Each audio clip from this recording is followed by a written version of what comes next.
আমাকে ওরা শাস্তি দিয়েছিল কঠিন, 11 ঘন্টা টাঙিয়ে রেখেছিল, চোখ কালো কাপড় দিয়ে বেঁধে, হাত হ্যান্ডকাপ দিয়ে, পায়ে ডান্ডা বেড়ি দিয়ে এমন অবস্থায় টাঙিয়েছিল আমি 4 ওয়াক্ত নামাজ পড়তে পারি নাই।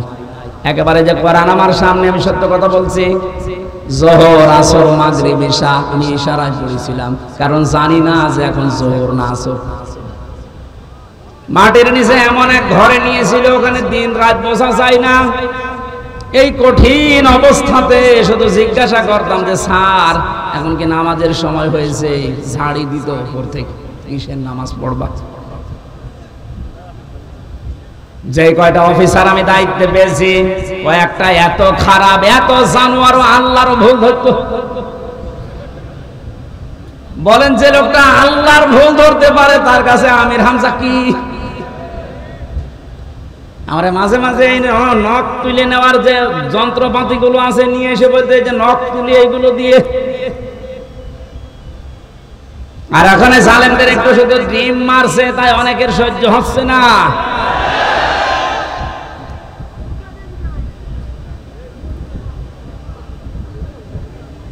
এত বড় কঠিন শাস্তির ভেতরে কেউ 8 বছর 10 বছর, আমি তো কান্নার আওয়াজ শুনতাম মাঝে মাঝে 7 তলা থেকে। কারারক্ষীরা বলতো, এমনকি ওখানে প্রশাসনের যে মানুষগুলো বলতো, হুজুর এখানে অনেকেই 2 বছর 3 বছর 5 বছর আছে, কেউ জানে না। আপনি যদি বাইরে যেতে পারেন বলবেন। কিন্তু ভাগ্যের নির্মম পরিহাস, বের হওয়ার পরে এমন এমন থ্রেট দিয়েছে, যদি কোনো কথা উচ্চারণ করি আমিও গায়েব হয়ে যাব। আল্লাহ যেহেতু নিজে দয়া করে এখন সুযোগ দিয়েছে, এ বাংলাদেশে শুধু ডিবি অফিসে না, এই ডিজিএফ এর দায়িত্বে যারা আছে, আর্মির এখানে মাটির নিচে আয়না ঘর না, এরকম বহু জায়গায় আছে, যেখানে যেটা আছে খুঁজে বের করে ওখান থেকে সবাইকে তাড়াতাড়ি মুক্ত করে দেন। এ পৃথিবীতে যত রকমের শাস্তির জায়গা আমি জীবনে যত দেখেছি, এই যে আয়না ঘরের নাম এখন শুধু শুনছি, আগেও বলতে পারতাম কিন্তু আমার বলতে দেয়নি। আমিও মাটির নিচে ছিলাম, গুম হয়েছিলেন এই যে আপনাদের এলাকার সন্তান, কত মানুষ গুম হয়েছিল এই দেশে। অনেকে বলেছে কি করেছে যে তাদের এত কিছু বলা লাগবে, গালি দেওয়া লাগবে। বাংলাদেশে যদি জালেমেরা কিচ্ছু না করে থাকে, ওদের শাস্তি দেওয়ার জন্য, বরদোয়া করার জন্য আয়না ঘরে যথেষ্ট। আপনি শুধু নাম শুনেছিলেন যে বাস্তবতা কত নির্মম। একটা পশুর সাথেও মানুষ এত নিকৃষ্ট আচরণ করে না। আমার সাথে যে মাওলানা ছিল মুফতি ফখরুল ইসলাম, উনি বলছিলেন আমাকে নিয়ে প্রথমে আমার এই হাঁটুর ভেতর দিয়ে হাত দিয়ে হ্যান্ডকাপ দিয়ে 24 ঘন্টা বেঁধে রাখতো একটা তারের সাথে। শুধু টয়লেট করার জন্য 1.5 থেকে 2 মিনিট সময় দিত, খাওয়া দাওয়ার জন্য কয়েক মিনিট দিয়ে 24 ঘন্টা এভাবে বাঁধা। ঘুম নেই, একটু ঘুম যদি আসে গরম দিত। আপনি বলেন তো কোন বিড়াল বেঁধে রাখে মানুষ, পাখি খাঁচার ভেতরে রাখে, তারপরে তো কঠিন আচরণ করে। এরপরেও যদি জালেমরা নিজেদের জুলুমের ফেরেশতা খুঁজে না পায় যে কি করেছি আমি, যে আমার পদত্যাগ করা লাগবে, প্রকাশ্য গুলো তো বাদই দিলাম, গোপনে যেটা এইটাও যদি এখন সামনে ভালোভাবে নিয়ে আসেন, আপনি যে জালেম ছিলেন পৃথিবীতে তামাম দুনিয়া স্বীকার করবে। এই জন্য উপদেষ্টার যারা আছে তাদের একজন আসিফ, এই ছেলেটা জানিয়েছে বাংলাদেশের আয়না ঘর যেখানে যেখানে আছে এগুলো ধ্বংস করা লাগবে না, এগুলো রেখে দেন, মানুষ যেন দেখে বসে যে পৃথিবীর ময়দানে বাংলাদেশ নামক জায়গায় একটা জালেম ছিল। জালেমদের জন্য আপনি মায়া দেখায় অনেকে এখন বলে না কি আর করেছে। সারা দেশের 18 কোটি মানুষও যদি আপনাকে মাফ করে দেয়, আমি আমার বাস্তবতা থেকে বলছি ব্যারিস্টার আরমানের বউ আপনাকে মাফ করবে না।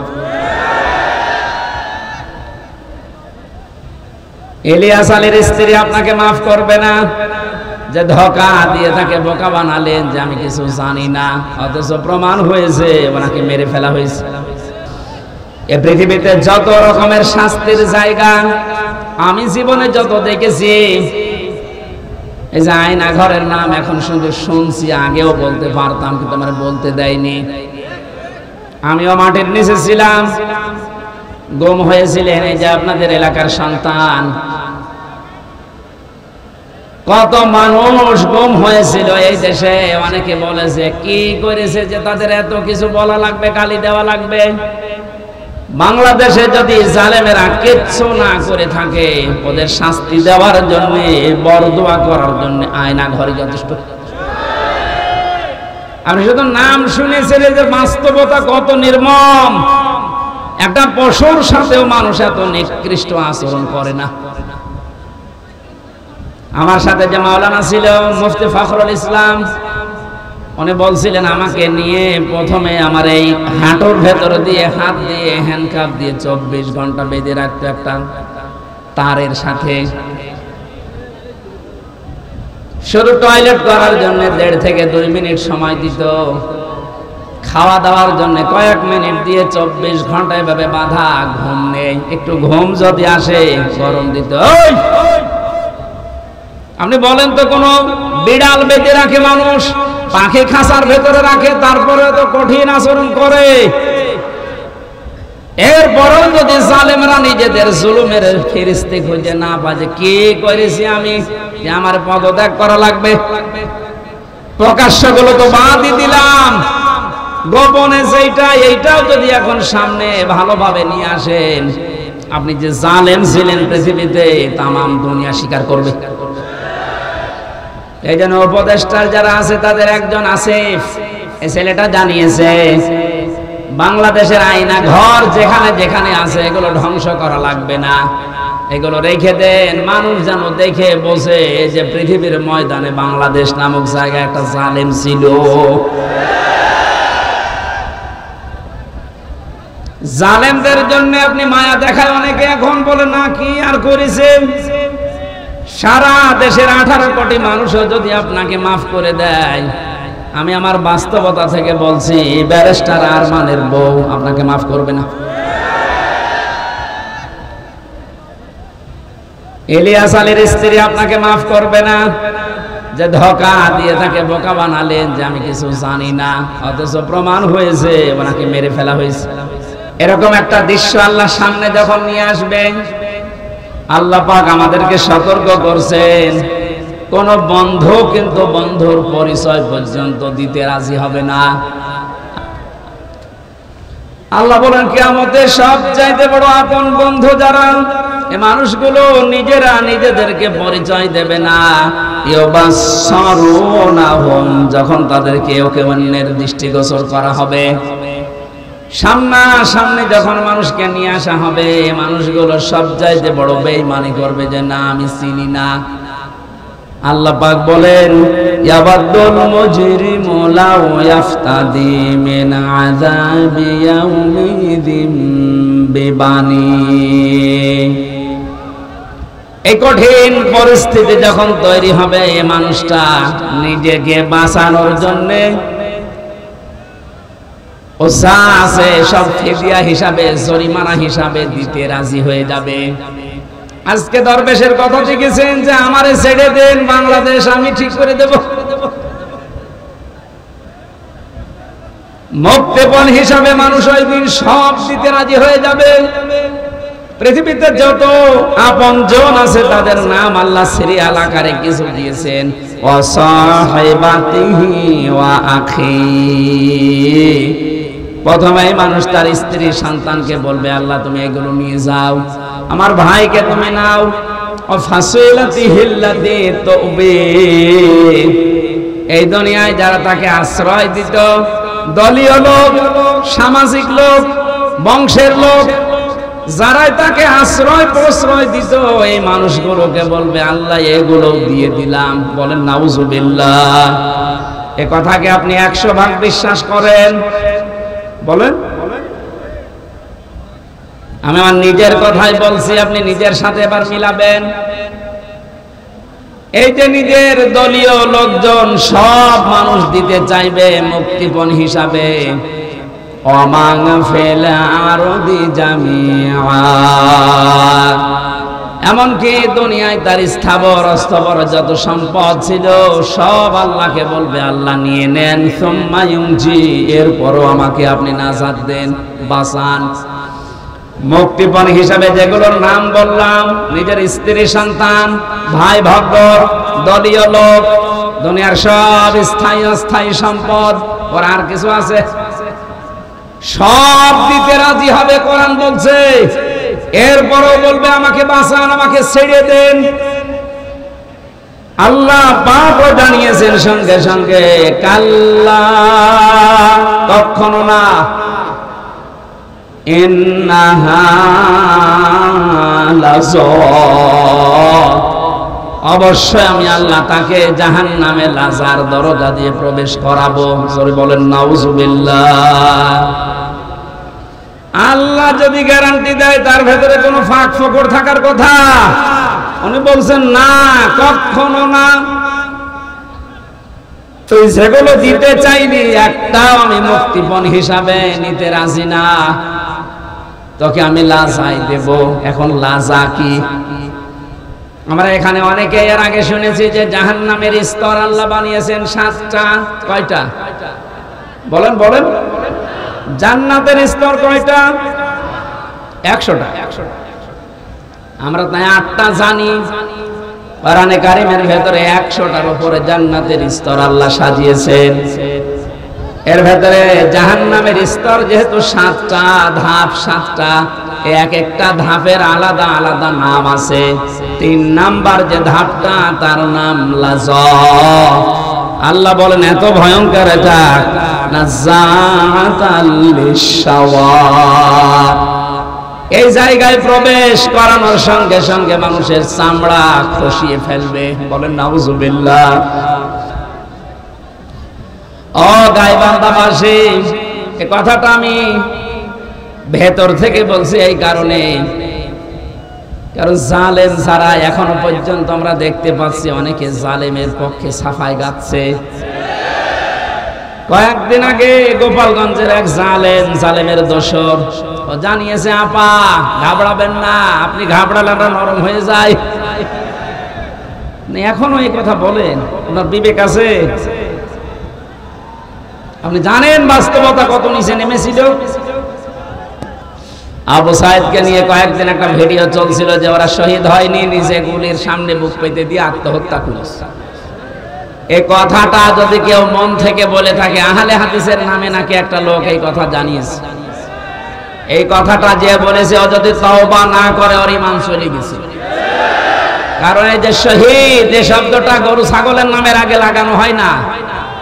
এ কত দামি শব্দ জানেন? মানুষ যেন শহীদের বিরুদ্ধে মুখ দিয়ে কিছু না বলে, আল্লাহ মুখের উপরে নোটিশ দিয়েছেন, ওয়ালা তাকুলু লিমা ইয়ুকতালু ফি সাবিলিল্লাহি আমওয়াত বাল আহয়াউ ওয়ালাকিন লা তাশউরুন। আল্লাহ পাক সূরা বাকারার 154 নম্বর আয়াতে জানিয়েছেন, মুখ দিয়ে কোনোদিন এই কথা বলবি না যে আবু সাইদ এমনি মারা গেছে, না, ও শহীদ হয়েছে। মরে গেছে জীবনও বলবি না, ও জিন্দা, বাল আহয়াউন, শুধু জিন্দা না। আল্লাহ পাক বলেন মানুষের মুখ দিয়ে বলার পরে যেহেতু ধারণার একটা জগৎ আছে, মনের একটা জগৎ আছে, ধারণা করতে পারে মানুষ যে মনে হয় মরে গেছে। আল্লাহ ধারণার উপর নোটিশ দিয়েছেন, ওয়ালা তাহসাবান্নাল্লাযীনা কুতিলু ফি সাবিলিল্লাহি আমওয়াতা বাল আহয়াউন ইনদা রাব্বিহিম ইরসাকুন। আমি তো বাস্তব কথা বলছি, ভালোভাবে খেয়াল করেন। এটা সূরা আলে ইমরানের 169 নম্বর আয়াতে আছে। আল্লাহ পাক বলেন পৃথিবীর মানুষেরা ধারণাও করবে না, মুখ দিয়ে তো কোনোদিন বলবেই না, ধারণাও করবে না যে শহীদরা মরে গেছে। ওরা তো জীবিত এবং আমি আল্লাহর কাছে ওরা খাবার খাচ্ছে। খাবার খেলে মানুষের শরীরে রক্ত গোশত তৈরি হয় না, হয় না? বলেন না কেন? এটার প্রমাণ গায়বান্ধারে সাব্বির নাকি জানো? সাকিব কবরে দেওয়ার 1 মাস পর যার শরীরে রক্ত পাওয়া যায়, বলেন তো সে যদি খাবার না খাবে তো শরীরে রক্ত পেল কোথায়? নবীজির চাচা হযরতে হামজা রাদিয়াল্লাহু তাআলা আনহু, উনি যখন শহীদ হন তাকে 70 টুকরা করেছিল কাফেররা। এত রাগ ছিল তার উপরে, তার লজ্জা স্থান পর্যন্ত কেটে 3 টুকরা করেছে। যুদ্ধ শেষ হয়ে যাওয়ার পরে নবীজি বললেন, নিয়ে আসো লাশের টুকরাগুলো। বিভিন্ন জায়গায় তারা ছড়িয়ে ছিটিয়ে দিয়েছে, সব এক জায়গায় করে আল্লাহর নবী নিজের পাগড়ি মোবারক দিয়ে ঢেকে দিলেন লাশটা।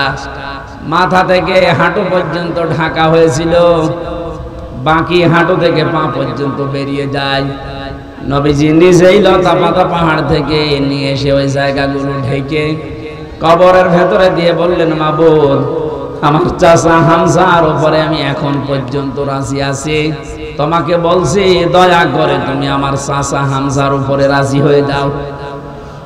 ও গাইবান্ধাবাসী, নবীজি যদি কবরের পাশে দাঁড়িয়ে চাচার পক্ষে কথা বলতে পারে, আল্লাহ নারাজ হয়ে যাবে?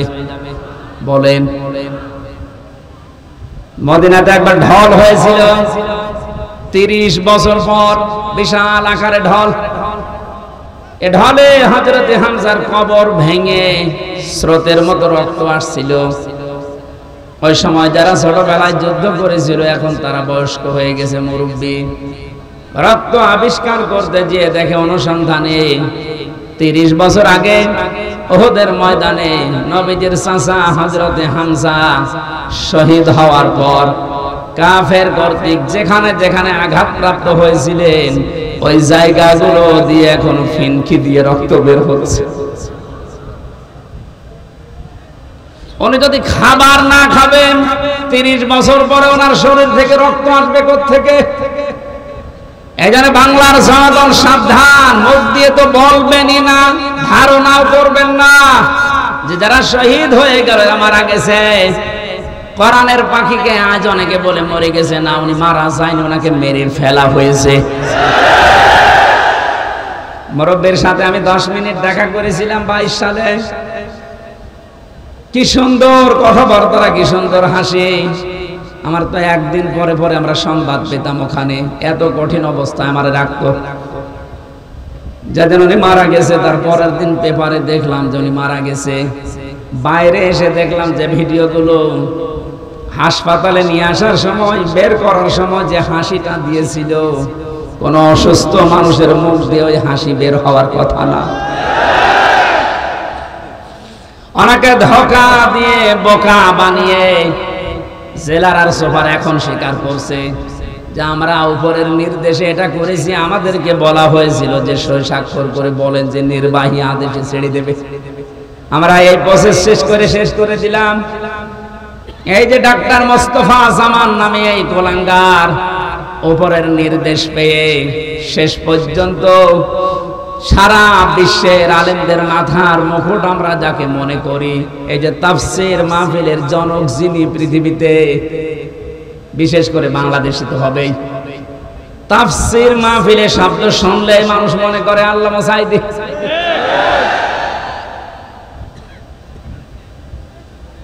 কি ছলা কলা করে ষড়যন্ত্র করে তাকে ইনজেকশনের মাধ্যমে দুনিয়া থেকে বিদায় করে মানুষকে দেখিয়েছে, বিশ্ববাসীকে জানিয়েছে উনি এমনিতে মারা গেছে। উনি এমনি মারা যায়নি, ওনাকে যেহেতু মেরে ফেলা হয়েছে সুতরাং উনি শহীদ। কথা বলেন না কেন? আজকে বিমানে আসার সময়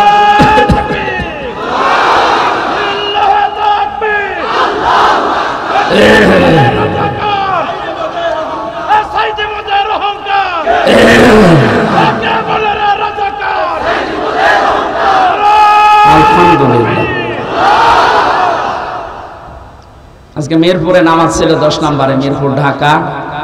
নামাজ শেষ করে প্লেনে ওঠার পরে আমার পাশে যে লোকটা বসে আছে উনি আমারে বলছিল, হুজুর আমরা আপনার দলের লোক না, কিন্তু আমরা জানি আপনাদের আলেম কোলের শিরোমণি। লোকটা দেখলাম আল্লাহ রাসূল বিশ্বাস করে না, কথাবার্তা রাজা বুঝলাম। আমাকে বলছে আল্লামা সাঈদী আপনাদের কোরআনের পাখি বলে যারে জানেন, এই লোকটাকে এমনি মারা যায়নি, ওনাকে মেরে ফেলা হয়েছে।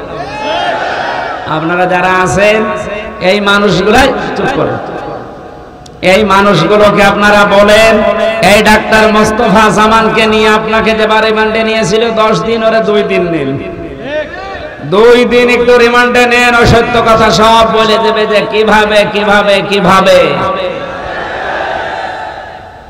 আমির জামাত ডাক্তার শফিকুর রহমান উদার হয়ে সবাইকে মাফ করে দিয়েছে, কিন্তু উনি একটা শেষ কথা জানিয়েছে, অন্যায়ের সাথে সরাসরি যারা জড়িত এই মানুষগুলোর কোনো ক্ষমা নেই। নবীজি যেমন 13 জনকে মাফ করেছিলেন, বলেছিলেন যদি এরা কাবা শরীফের গিলাফ ধরেও থাকে ওখানেও এদেরকে মেরে ফেলা লাগবে। 1500 বছর আগে যদি 13 জন ওইরকম হয়, 1500 বছর পরে আমার মনে হয় এখন 26 জন হয়ে গেছে। তার ভেতরে এই কালা অন্ডকোষ্ঠ উড়ে গেছে। এরকম আরো যে শয়তানগুলোর কারণে হাজার হাজার মানুষ বিনা কারণে আমার মতো 3 বছর 5 বছর 10 বছর 15 বছর জেলে ছিল, এদেরকে আপনি কি জবাব দেবেন? মাফ করে দিলেই সব হচ্ছে? কেউ যদি জালেমকে মাফ করে দেয় সে যেন মুসলিমের উপর অবিচার করে। এজন্য ভুক্তভোগী যারা, আমরা তো জানি, আমার মেয়েটা আমারে চেনে না, ছোটটা, আমার মনে কি দুঃখ বলেন তো? আমি যদি অপরাধ করতাম আপনি আমার অভাবে রাখতে পারতেন, কিচ্ছু জানি না। কিন্তু সুখের সংবাদ, গত 10 দিন আমার মামলা সব ঢিসমিস হয়ে গেছে। কারণ বিচারপতি দেখার পরে বলছে কি দেখে বিচার করব, এর ভেতরে তো কোনো মাল নেই। এতদিন আমি বিচার করতাম কিন্তু আমি পারি নাই, উপরের নির্দেশ ছিল তাই। এখন যেহেতু এড়া ঘোড়া, কোনো চাপ নেই, এ মামলার কোনো বিচার নেই, সব ফেলে দিলাম। আজকে আমার উকিল দেখা করে বলল যে সব বাতিল করে দিয়েছে। আদালত পর্যন্ত হাসে যে একটা মামলা হইল, আর এইটার কারণে 3 বছরের জেলে রাখা লাগবে, অথচ সাজাও যদি লাগিয়ে দেয় সর্বোচ্চ 3 মাস রাখার মতো, অথচ বিনা কারণে রেখেছিল কয় বছর? 3 বছর। আপনি তো মাফ চাচ্ছেন জনগণের কাছে, জনগণের ভেতর তো আমি একজন, আগে আমার কাছে মাফ চাবেন। আমি মন থেকে যদি মাফ করে দেই আপনি মাফ পাবেন। আমি যদি বলেন হুজুর আল্লাহ না, আল্লাহ মাফ করবে না, কারণ আল্লাহ আমার উপর ছেড়ে দিয়েছে, কারণ এই দায়িত্ব এখন আল্লাহর নেই। আল্লাহ তো হকুল্লাহ আর আমি হকুল ইবাদ। এক কথা বলুন, আপনি কোন মুখ নিয়ে ব্যারিস্টার আরমানের বোর কাছে মাফ চাবেন বলেন? আমান আজমির স্ত্রীর কাছে কি করে মাফ চাবেন? মহিলাটা আজ কত বছর অপেক্ষা করে না থাকতে পারে, কত বছর বিয়ে করে ফেলেছে।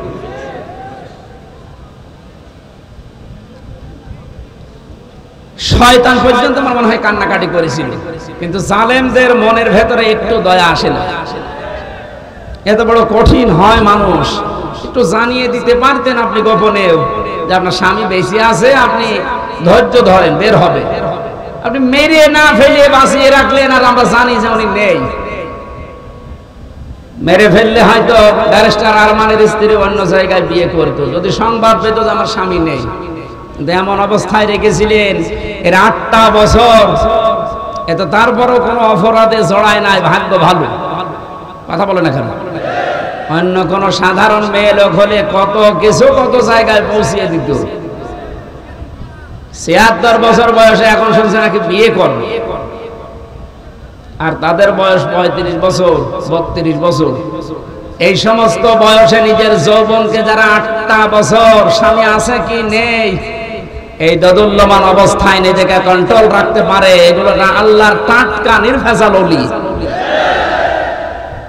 আর অনেকে ফতোয়া দিয়েছিল আল্লাহর ওলি মহিলা এই পৃথিবীতে একজন আছে, এদেশে যদি কেউ জান্নাতে যায় মানবতার কন্যা জান্নাতে যাবে।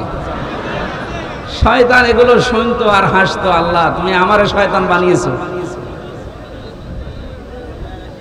গাইবান্ধাবাসী যে আয়াতটা দিয়ে আমি কথা শুরু করেছেন, আল্লাহ বলেন এই যে নাযাআতাল লিশাওয়া, এ দরজা দিয়ে প্রবেশ করার সঙ্গে সঙ্গে মানুষের চামড়া খসে যাবে।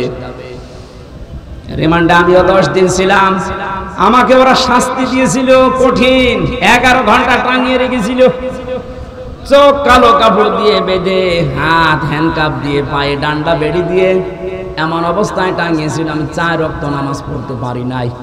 একেবারে যে কোরআন আমার সামনে, আমি সত্য কথা বলছি। জোহর, আসর, মাগরিব, ইশা আমি ইশারায় পড়েছিলাম, কারণ জানি না যে এখন জোহর না আসর। মাটির নিচে এমন এক ঘরে নিয়েছিল, ওখানে দিন রাত বোঝা যায় না। এই কঠিন অবস্থাতে শুধু জিজ্ঞাসা করতাম যে স্যার এখন কি নামাজের সময় হয়েছে? ঝাড়ি দিত উপর থেকে, কিসের নামাজ পড়বা? যে কয়টা অফিসার আমি দায়িত্বে পেয়েছি, কয়েকটা এত খারাপ, এত জানোয়ার, আল্লাহর ভুল ধরতো। বলেন যে লোকটা আল্লাহর ভুল ধরতে পারে তার কাছে আমির হামজা কি? আমরা মাঝে মাঝে এই নখ তুলে নেওয়ার যে যন্ত্রপাতি গুলো আছে নিয়ে এসে বলতে যে নখ তুলি এইগুলো দিয়ে। আর ওখানে জালেমদের একটু শুধু ডিম মারছে, তাই অনেকের সহ্য হচ্ছে না।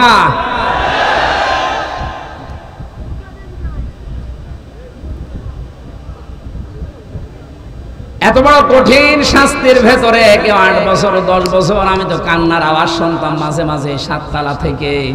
কারারক্ষীরা বলতো, এমনকি ওখানে প্রশাসনের যে মানুষগুলো বলতো, হুজুর এখানে অনেকেই 2 বছর 3 বছর 5 বছর আছে, কেউ জানে না। আপনি যদি বাইরে যেতে পারেন বলবেন। কিন্তু ভাগ্যের নির্মম পরিহাস, বের হওয়ার পরে এমন এমন থ্রেট দিয়েছে, যদি কোনো কথা উচ্চারণ করি আমিও গায়েব হয়ে যাব। আল্লাহ যেহেতু নিচে দয়া করে এখন সুযোগ দিয়েছে, এ বাংলাদেশের শুধু ডিবি অফিসে না, এই ডিজিএফের দায়িত্বে যারা আছে, আর্মির এখানে মাটির নিচে আয়না ঘর না, এরকম বহু জায়গায় আছে, যেখানে যেটা আছে খুঁজে বের করে ওখান থেকে সবাইকে তাড়াতাড়ি মুক্ত করে দেন। এটা মানবতার সাহিত্যের সবচাইতে বড় অপরাধ, এই আয়না ঘর, এই গুম। আজকে বিশ্ব গুম দিবস ছিল। বাংলার মানুষেরা এই কঠিন কঠিন শাস্তির পরও আমরা ব্যারিস্টার আরমানের দিকে তাকিয়ে দেখলাম, ওনার মাথার চুল উঠে গেছে কিন্তু চামড়া ওঠে নাই। আর আল্লাহ বলেন নাজ্জাতাল লিশওয়াত, এই লাজা দিয়ে প্রবেশ করার সঙ্গে সঙ্গে মানুষের আগে চামড়া উঠে যাবে। এখন আপনি টের পাচ্ছেন যে কঠিন, কত বড় ভয়ঙ্কর জায়গা। এই লাজার ভেতরে আল্লাহ বলেন তাদউ মান আদবারা ওয়া তাওয়াল্লা, তাদেরকে লাজা ডাকতে থাকবে যারা সত্যকে সত্য জানার পরেও পিঠ ফিরিয়ে চলে গেছে। এই দেশে 8:30 থেকে 9:30 থেকে আরাম আরম্ভ করেছি, এখন 10:30 বাজতেছে। 1 ঘন্টায় যত কথা বললাম, একটা কথা কোরআনের বাইরে, হাদিসের বাইরে মন মতো বলেছি। কোনো উদাহরণ যদি দিয়েছি কোরআনের সাথে মিলিয়ে দিয়েছি। এই সত্য পথের দিকে আপনাকে আমি আহ্বান জানাচ্ছি। আমরা এক জালেম থেকে মুক্ত হয়ে পৃথিবীর আর কোন জালেমের হাতে ধরা দিতে চাই না। আমরা এখন কোরআনে কারিমের বাস্তব অভিজ্ঞতা দেখতে চাই, কারণ এই দেশটা 53 বছর স্বাধীন হয়েছে। বাবা চালিয়েছে অনেক দিন, আমরা দেখলাম। আমি দেখি নাই, মুরব্বী দেখেছি। স্বামী চালিয়েছিল, আমি দেখি না, কেন 92 সালে জন্ম। মুরব্বীরা দেখেছে। চাচা চালিয়েছিল, আমি দেখেছি না, কানে জানি না, শুনেছি। কথা বলছে না, ববরটা তো দেখলাম, ভাবিরটাও দেখেছি। সবাই তো সবার মতো চালিয়েছে। এখন শুধু দেখতে বাকি আছে যে কোরআন দিয়ে দেশ চললে কেমন দেখা যায়।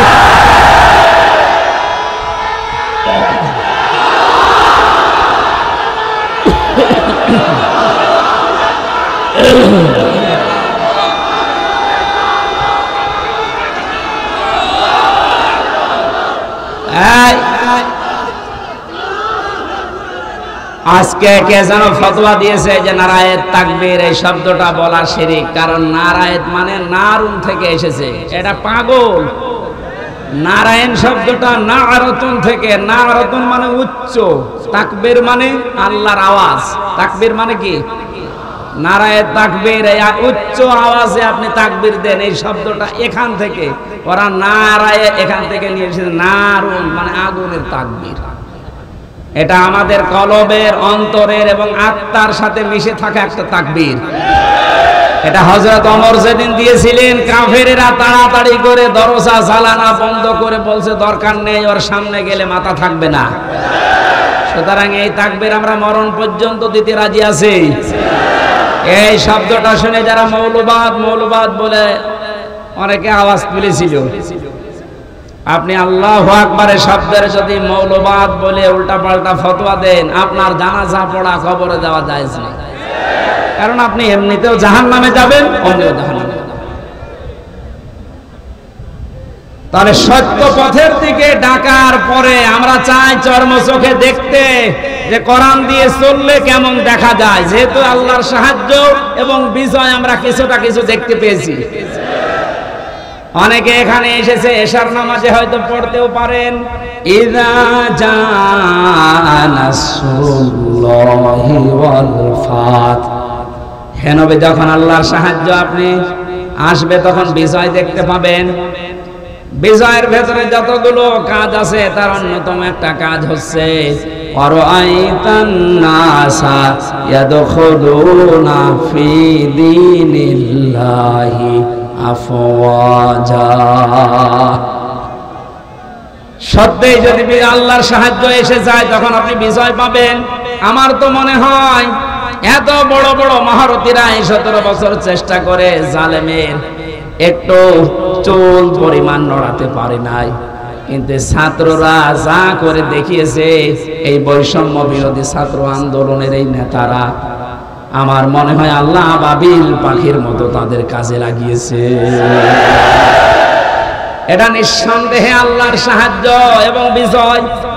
আরে বিজয় আসলে যে 7টা কাজ হয়, তার 1 নম্বরের কাজ হচ্ছে দলে দলে পালে পালে মানুষ ইসলামে প্রবেশ করবে। এই 26 দিনে আমরা যেটা দেখতে পেলাম, কথা বলে না কেন, 25 দিনে 5 তারিখ থেকে 30 তারিখ পর্যন্ত তাকান, কত হিন্দু আমিরে জামাতের হাতে হাত দিয়ে মুসলমান হয়ে যাচ্ছে, কত জালেম পর্যন্ত নিজের জুলুম স্বীকার করে আজ ইসলামে আসতেছে। আজকের একটা জরিপ পেয়েছি, আগস্টের 5 তারিখের আগে এই দেশে মাত্র 20 জন মানুষ চাইতো 100 জনের 20 জন যে ইসলামে দেশে কায়েম হোক, কিন্তু এই 25 দিনের মাথায় এখন অবস্থা এমন দাঁড়িয়েছে, এই দেশে এখন 100 জনের 35 জন মানুষ চাচ্ছে যে ইসলাম কায়েম হোক। এই সময়টা একটু যেতে দেন। বাংলাদেশে যারা একামতে দিনের দায়িত্ব পালন করে, এই মানুষগুলোর যে ইখলাস আমি দেখেছি, আমি তো বাস্তব ওয়াজ করছি ওনার সাথে, আমি 4 দিন থেকে জেলখানায় একেবারে পাশাপাশি আমি দেখেছি লোকটার আমল, লোকটার ঈমান। এই যে পরবর্তী আয়াতে ওটা আসবে, ওনার যে মর্যাদা, ওনার যে ভরসা, তাওয়াক্কুল আল্লাহর উপরে। আমির হামজাকে লক্ষ্যটা এক জায়গায় করলে ওই রকম তাওয়াক্কুল হবে না। আমি কত আলেমকে জেলখানায় কাঁদতে দেখেছি, আফসোস করে, এমনকি আল্লাহকেও দোষারোপ করে, অথচ লোকটা একটা জেনারেল মানুষ, একটা ডাক্তার, কাদের সংস্পর্শে এসে কোন জায়গায় যে আল্লাহ পৌঁছিয়ে দিয়েছে তারে। আমি যে প্রথমে বলেছিলাম কেউ যদি জিন্দা ওলি দেখতে চান ওনার দিকে তাকাবেন, কারণ ওনার আমল, ওনার কাজ কারবার, অ্যাক্টিভিটিস, ইখলাস আমি নিজের কাছে থেকে 4 দিন দেখেছিলাম। আমি যুবক মানুষ, এখন 33 বছর বয়স আমার, সারাদিন কোনো কাজ ছিল না, শুধু চিন্তা ছাড়া। তারপর রাত 9টা 10টার পরে আমি শুয়ে পড়তাম। আরে মুরব্বী মানুষের মাথার উপরে এতগুলো মামলা, ওনার ছেলে ওই সময়ও ছেলে, ওনার স্ত্রী অসুস্থ, ওনার সহকর্মী সহযোদ্ধা যারা এসে হাজার হাজার পালিয়ে বেড়াচ্ছে, হাজার হাজার জেলে, ওনার দলের প্রতীক নেই, দল নিষিদ্ধ। এরকম কঠিন মুহূর্তে লোকটার চেহারার ভেতরে চিন্তার কোনো ছাপ নেই। প্রতি সপ্তাহে 4টা 5টা করে হাজিরা দিয়ে দিয়ে যে 8-9 ঘন্টা গাড়িতে থাকা লাগতো। যখন জেলখানায় এসে পৌঁছাতো রাত 9:30 10টায়, বলতাম স্যার খাবার খাবেন না? আপনার এই যে এখানে কিছু দুষ্ট লোক আছে, ওদের মাধ্যমে মোবাইল পাওয়া যায়, চুরি করে নিয়ে এসে দেয়। আমার বংশে হামজা মোবাইল দিয়ে করব কি? কেন আপনার সন্তান আছে, ছেলে, আপনার স্ত্রী অসুস্থ, আপনার দলের লোক সব পালিয়ে বেড়াচ্ছে, একটু খোঁজ নেবেন না? আমার যেটা শুনিয়েছে ওই কঠিন মুহূর্তে আমার বলছে হামজা আমার সন্তান সহ স্ত্রী সহ আমার সহকর্মী সহযোদ্ধাদেরকে আমি আল্লাহর হাতে রেখে এসেছি। আমার তো একেবারে পুরোপুরি বিশ্বাস ওই দিন থেকে যে ওনার এই তাওয়াক্কুলের কারণে এই 25 দিনে 20 থেকে 35-15% মানুষ ইসলামে আসা বেড়ে গেছে। এজন্য মানুষগুলোর ইখলাসের আপনি দাম দিতে শেখেন। এদেশের দেশপ্রেমিক হিসাবে যদি এখন 1 নম্বরের তালিকায় থাকে যারা ভুয়া তুলেছিল, তাদের এখন মানুষ চিনে ফেলেছে। বাংলাদেশে একজন পতিতযশা আলেমে দিন মুফতি কাজী ইব্রাহিম বাইরের দেশ থেকে ঘোষণা দিয়েছে, মানে কিন্তু পাগল ছাগল না, 10 জন আলেম যদি এই দেশে থাকে তিনি একজন। ঘোষণা দিয়েছে এই বাংলাদেশে যদি কেউ দেশপ্রেমিক বলে দাবি করে সেটা 1 নম্বরে জামাত আর শিবিরেরা। বাকিগুলো যারা এগুলো তুলতেছে, এই কথা শোনে না, বাকি যারা এগুলো তোলে অধিকাংশ গুলোই মিথ্যাবাদী। দেশপ্রেমের ধোঁয়া তুলছে যে আমি দেশপ্রেমিক, অথচ শরীরের ভেতরে দেশপ্রেমের কোনো চিহ্ন নেই। পায়ে যে জুতা দিয়ে আছে বিদেশি জুতা, গায়ে যে শার্ট দিয়েছে বিদেশি শার্ট, হ্যাঁ কথা বলে না, এমনকি মাথার চুলেন কাটিং তাও বিদেশি, বিরাজ করে এসেছিল বিদেশি, এমনকি বিয়ে করেছে তাও বিদেশি। আর কি বলছে দেশপ্রেম। শয়তান এগুলো দেখে হাসতো, এখন মনে হয় শয়তানের হাসি একটু বন্ধ হয়েছে।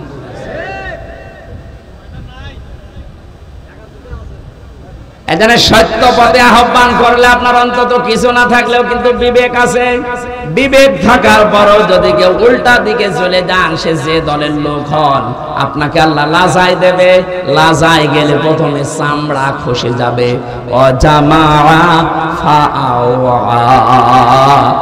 আল্লাহ পাক বলেন 2 নম্বরে দুনিয়ায় যারা মাল সম্পদ জমা করে আর মনে করে এটা স্থায়ী ভাবে থাকবে, এটা আজকে অনেকেই 17 বছর মনে করেছিল। এজন্যই তো পদ্মা সেতুর চাইতেও একজনের টাকা বেশি। এই দরবেশের টাকার পরিমাণ দেখেছেন, শুধু ঋণ ছিল 36,000 কোটি টাকা পদ্মা সেতু বানাতে। 2 নাম্বারই করে লেগেছে মাত্র 32,000 কোটি। তার মানে ওর টাকা দিয়ে আরেকটা বানানো যাবে। এই আয়াতের সাথে 100 ভাগ মিলে গেছে। ওরা মাল সম্পদ জমা করে আর মনে করে এটা স্থায়ী ভাবে আমার কাছে থাকবে, এ আর হাত ছাড়া হবে না। আল্লাহ এমন ভাবে ধরেছেন, চোখ বন্ধ করার সময় দেয়নি। এই কথাগুলো বলতে বলতে আল্লাহ মানুষের কিছু আচরণ এবার তুলে ধরবেন। এবার আমি সহ যারা বসে আছি প্রত্যেকে আল্লাহর আয়াতের সাথে মিলান। ইন্নাল ইনসানা খুলিকা হালুআ। অবশ্যই আমি আল্লাহ মানুষকে বানিয়েছি অস্থির চিত্ত রূপে। সব সময় মানুষ শুধু ব্যস্ত ব্যস্ত ব্যস্ত। 2 নম্বরে ইদা মাসাহু শাররু জাজুআ। যখন তাকে কোনো অকল্যাণ স্পর্শ করে তখন হায় হতাশ করে, তখন একেবারে পাগলের মতো হয়ে যায়। ওয়াইদা মাসাহুল খায়রু মানুআ। যখন তাকে কোনো কল্যাণ ভালো কিছু পায় তখন ওই লোকটা কৃপণ হয়ে যায়। মানুষের কিছু চরিত্র বর্ণনা করেছিলেন আল্লাহ রাব্বুল আলামিন বলেন, মানুষ অস্থির, বিপদে পড়লে মানুষ হায় হতাশ করে, নিয়ামত পেলে কৃপণ হয়ে যায়। কিন্তু তারা না, ইল্লাল মুসাল্লিন। মুসাল্লিরা বাদ দিয়ে কারা বাদ? আমরা এখানে যারা আছি মুসল্লি কিনা বলেন তো, বলেন বলেন। জীবনে যাই করেন না কেন ফরজ নামাজ ছেড়ে দেবেন না। মুসল্লি যারা আছে তাদের এবার আল্লাহ 12টা গুণ দিচ্ছেন। সব মানুষের ভেতরে আগের বর্ণিত এই গুণগুলো আছে। এরা অস্থির, নিয়ামত পেলে এরা কৃপণ হয়ে যায়, বিপদে পড়লে হায় হতাশ করে। কিন্তু মুসল্লিদের ভেতরে এগুলো থাকবে না। মুসল্লিদের ভেতরে যেহেতু এগুলো থাকবে না, আর আমরা মুসল্লি দাবি করছি, কোরআন বলছে তোমাদের ভেতরে 12টা গুণ থাকা লাগবে। কয়টা? আজকে এই 12টা গুণের কথা শুনে বাড়ি নিয়ে যাবেন, তাহলে এই মাহফিল সাকসেস হবে। কথাগুলো আমরা বলছি, এই মাহফিলটা যেহেতু এতিমদের জন্য দিয়েছে, ওনারা বারবার পেছন থেকে খোঁচাচ্ছে যে আমাদের টাকা পয়সা কিছু দরকার এতিমের জন্য। পৃথিবীতে বিপদ যত বড় হোক, ঈমান যাদের ভেতরে আছে এদের ভয়ও নেই, চিন্তাও নেই, চিন্তার রেখাও এদের কাছে আসে না। তার বাস্তব প্রমাণ ডাক্তার শফিকুর রহমান, জ্বলন্ত দৃষ্টান্ত এই লোকটা। এত বড় বড় বিপদ আসে, শরীরের ভেতরে, চেহারার ভেতরে কোনো চিন্তার লেশ পর্যন্ত আমরা পেলাম না। জেলখানায়ও দেখেছি না, কোনো চিন্তা নেই। সে বাংলায় একটা কথা বলে, ইংরেজি মিলে নো চিন্তা ডো ফুর্তি, ওই রকম অবস্থায় আছে। এটা হয় শুধুমাত্র যাদের ঈমান পরিপূর্ণ থাকে তাদের ভেতরে। আমরা আজকের তেলাওয়াত কিন্তু আয়াতে তাফসীর আকারে কথাগুলো শুনবো ইনশাআল্লাহ। আমি যেটা সূরা রদ থেকে আপনাদের কাছে দিতে চাই, আল্লাহ যেহেতু জানিয়েছেন যে জাতি নিজের ভাগ্য পরিবর্তনের চেষ্টা করে না, আল্লাহ তাদেরকে পরিবর্তন করে দেয় না। সময় আসতেছে এবং আসবেও। আশা করছি বাংলাদেশের চট্টগ্রাম, সাতক্ষীরা, গাইবান্ধা, চাঁপাই নবাবগঞ্জ, ওদিকে বরগুনা, পটুয়াখালী, এই সমস্ত জেলা থেকে কোরআনে কারিমের যে খাদেমগুলো আসবে, আল্লাহ যেন তাদেরকে কামিয়াবি দান করেন আপনাদের মাধ্যমে। আমরা চাই এগুলো থেকে যদি বসে যায় কোরআনের কোন খাদেম, তাহলে জেলার পুরা বদনাম হয়ে যাবে। বহু কষ্ট স্বীকার করেছেন, আপনাদের নাম স্বর্ণাক্ষরে লেখা থাকবে বাংলার ইতিহাসে। গাইবান্ধা, এই জেলার পলাশবাড়ি বলে একটা থানা আছে, এই থানা আদর্শ শিশু সদন এতিমখানার উদ্যোগে। শব্দগুলো খুবই গুরুত্বপূর্ণ। আদর্শ এই শব্দটা আমরা দুনিয়ার হিসাবে অনেকে মনে করে আদর্শ এ আর কি না, এটা গুরুত্বপূর্ণ একটা শব্দ মানব জীবনের জন্য। যতদিন পর্যন্ত এটা আমরা পাল্টাতে না পারবো দুনিয়ার ধ্যান ধারণায়, এ পৃথিবীতে কাঙ্ক্ষিত মানের শান্তি আমরা পাবো না। কারণ একমাত্র আদর্শ এ শব্দ বলে আল্লাহ নিজে ডাক দিয়েছেন রাসূলুল্লাহকে। আল্লাহ পাক জানিয়েছেন, ইয়াসিন, হে নেতা। এই একটাই মাত্র ঘোষণা আল্লাহ। ওরা কোরআন শরীফে আল্লাহ কাউকে হে নেতা এই শব্দ বলে ডাক দেন না। সুবহানাল্লাহ বলতে পারেন নাই? তো এই ইয়াসিন সূরা পড়লে 10 খতম কোরআন শরীফের সওয়াব হয়, প্রত্যেক অক্ষরে 10টা করে নেকি হয়। হ্যাঁ, মাস্ট বি হবে। এর ভেতরে যে শিক্ষাগুলো আল্লাহ দিতে চায়, ওইগুলো তো আপনার জীবন আগে থাকা লাগবে। এর প্রথম শব্দ কি বললেন? ইয়াসিন। ইয়া মানে হে, ইয়া মানে কি? হরফে নেদা। সিন মানে সাজ্জেদ, সাজ্জেদ মানে বাংলায় নেতা। আল্লাহর ঘোষণা দেওয়া নেতা কয়জন? উনি একমাত্র আদর্শ দুনিয়ার মানুষের। সুতরাং বাংলার মুসলমানেরা মুহাম্মদ রাসূলুল্লাহকে বাদ দিয়ে আজ যারা অন্য কারো আদর্শ গ্রহণ করে নিজেকে আনন্দিত, গর্বিত মনে করছেন, আপনি ভুল পথে আছেন।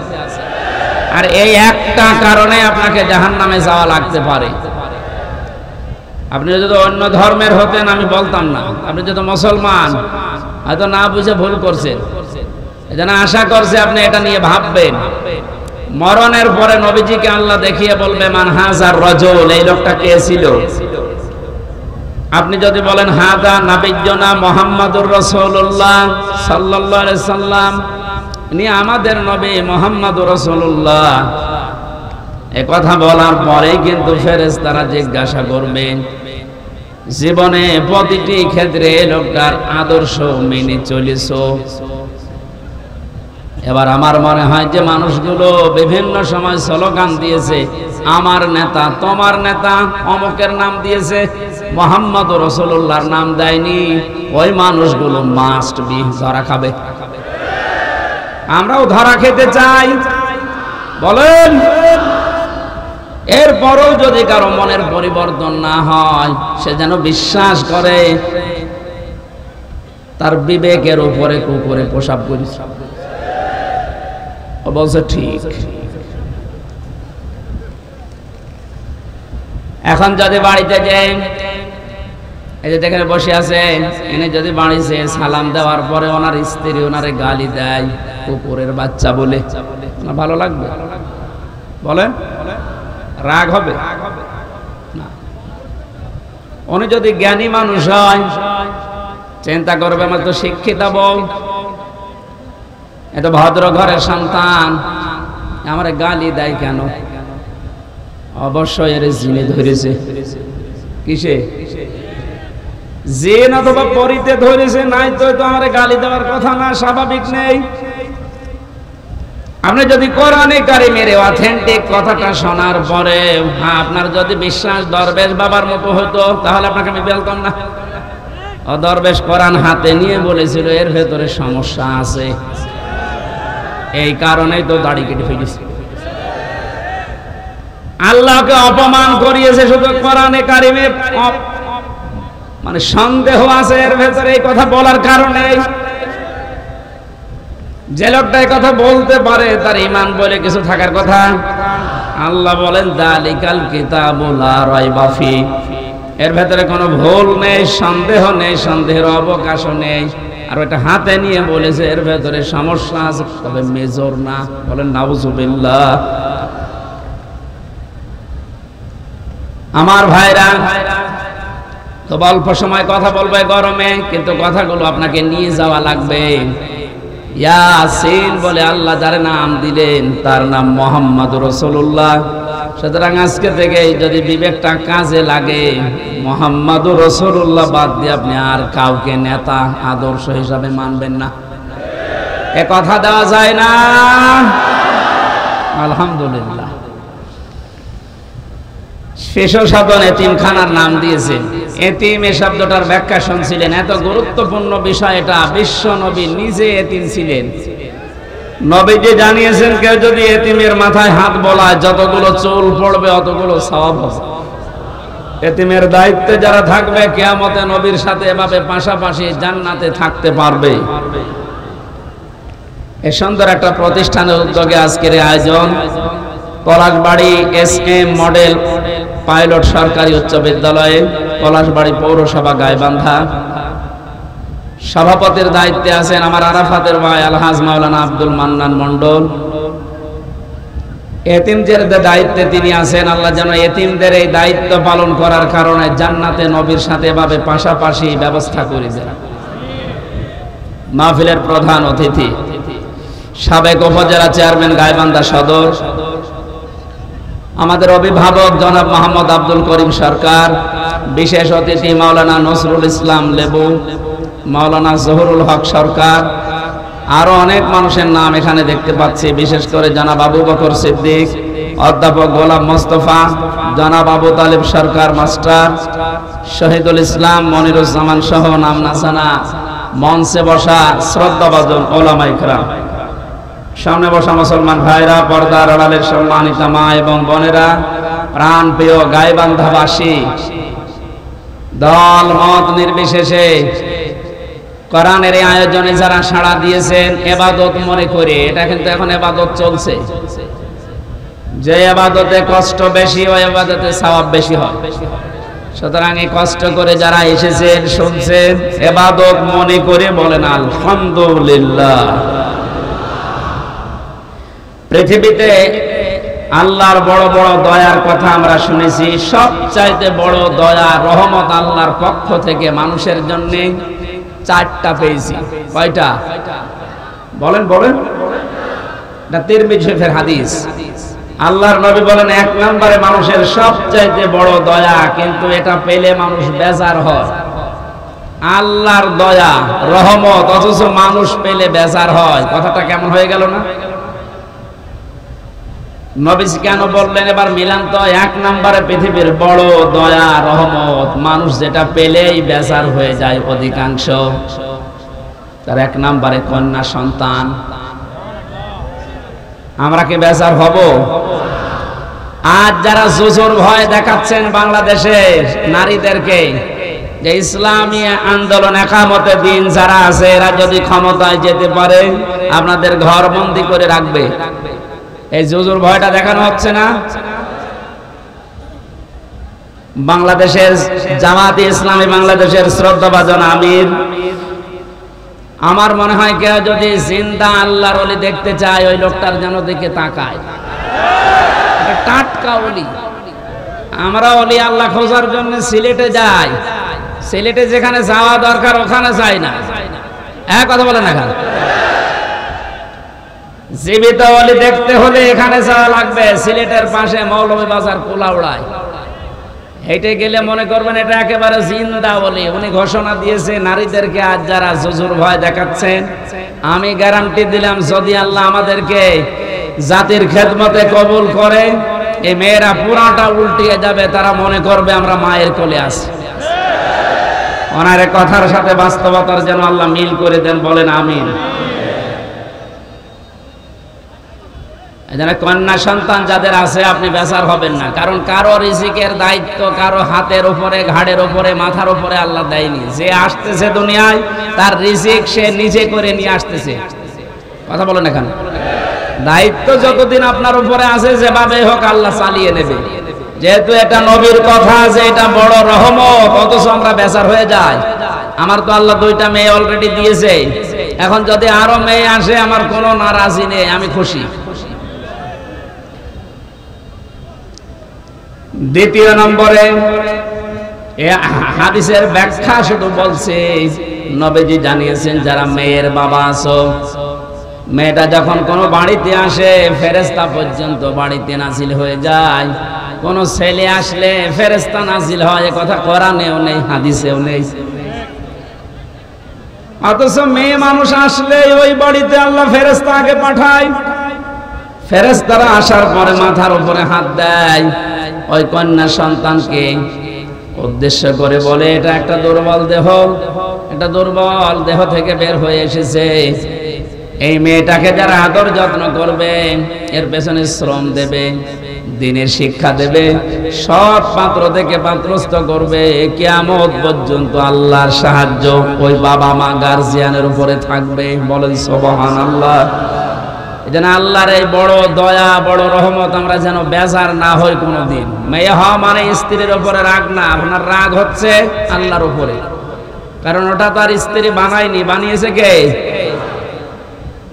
দ্বিতীয় নম্বরে বেশি সবচাইতে বড় দয়া আল্লাহর পক্ষ থেকে, অথচ মানুষ বেজার হয়ে যায়, তার নাম মেহমান। নাম কি? এটার সাথে বাস্তবতার মিল আছে। যত ধনী মানুষ হোক, মেহমান আসলেই কেমন যেন মন খারাপ হয়ে যাচ্ছে। অথচ মেহমান যখন আসে, নবীজি বলেন সে তার নিজের খোরাকি সাথে নিয়ে আসে। বলেন সুবহানাল্লাহ। বিশ্বনবী জানিয়েছেন 3 নম্বরে বৃষ্টি, 4 নম্বরে আল্লাহর নবী বলেন রোগ ব্যাধি। রোগ ব্যাধি যার যত বেশি হবে, তার দুনিয়ার অপরাধগুলো আল্লাহর মাধ্যমে মাফ করিয়ে নিষ্পাপ করে তার কাছে নিয়ে যাবে। সিস্টেম অপর পৃষ্ঠায় দেখুন তিরমিজি শরীফ, নবীজি বলেন 4টা বিষয়ে মানুষ আনন্দ পায়, 4টা বিষয়ে মানুষ খুশি হয়, কিন্তু আল্লাহর কাছে সবচাইতে ঘৃণিত নিকৃষ্ট এই 4টা। তার 1 নম্বরে নাম পেয়েছি যৌতুক। এদেশে নেই। সামাজিক ভাবে আন্দোলন গড়ে তোলা লাগবে। বৈষম্য বিরোধী ছাত্র আন্দোলনের মাধ্যমে যেহেতু সংস্কার চলছে, আজ বাংলাদেশের সমাজগুলো থেকে যৌতুক নামে এই মানবতার মহা কৌতুক বিদায় করে সংস্কার করা লাগবে। এই জন্য যতগুলো সংগঠন কাজ করছে মেয়েদের পক্ষে নাম নিয়ে, নারী পক্ষ, নারী স্বাধীনতা আন্দোলন, নারী বিপ্লব পরিষদ, নারী মুক্তি পরিষদ, এদেরকে বলছি এই 53টা বছর পার হয়ে গেল, আজ আপনারা যৌতুক মুক্ত করতে পারেননি। ইসলামের হাতে 5টা বছর তুলে দেন, যৌতুক নামে মানবতার সাথে মহা কৌতুক বাংলাদেশ থেকে মানুষ ঝাঁটিয়ে বিদায় করবে ইনশাআল্লাহ।